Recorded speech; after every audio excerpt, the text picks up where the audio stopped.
Hello everyone!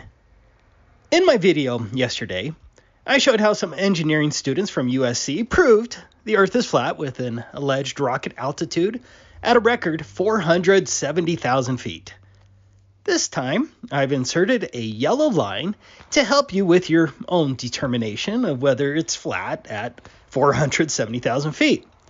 Sure, you can try to cross your eyes and squint really hard to find that non-existent curvature, but I don't care.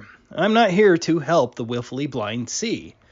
I do find it telling that these organizations always use these modified fisheye lens cameras for these very expensive rocket launches that make a precise determination more difficult.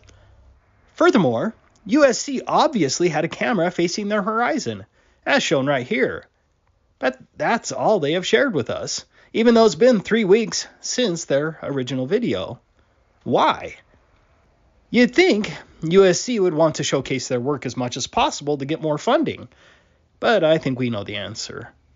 Regardless, as shown here, it's obviously flat at an alleged height of 470,000 feet. At the very least, an honest globe supporter would have to admit that this view does not match the dimensions of the globe. But let's get back down to the surface for another great flat Earth observation from BMLS B69, which you can find here. For this test, BMLS B69 was located here. According to Google Earth, the altitude at that location is about 66 feet, and we'll add 4 feet for the observer, giving us an observation height of 70 feet.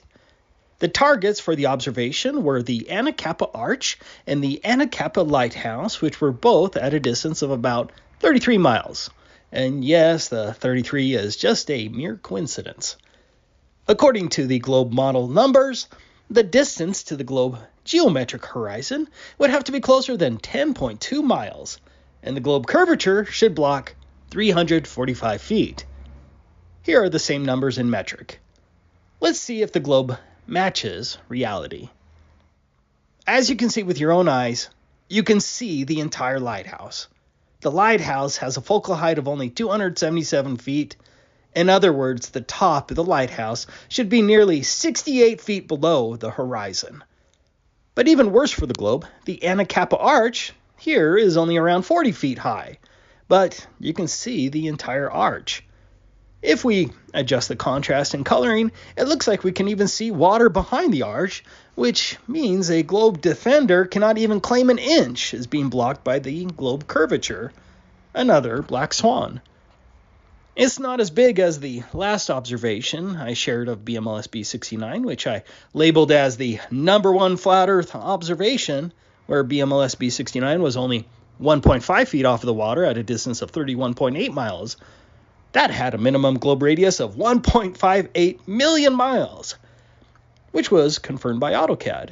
But even at this new height and distance, once you plug in the numbers, using the Pythagorean theorem, the globe would have to have a radius larger than 41,071 miles, or a radius more than 10.4 times bigger than the alleged dimensions of the globe, assuming my math is right.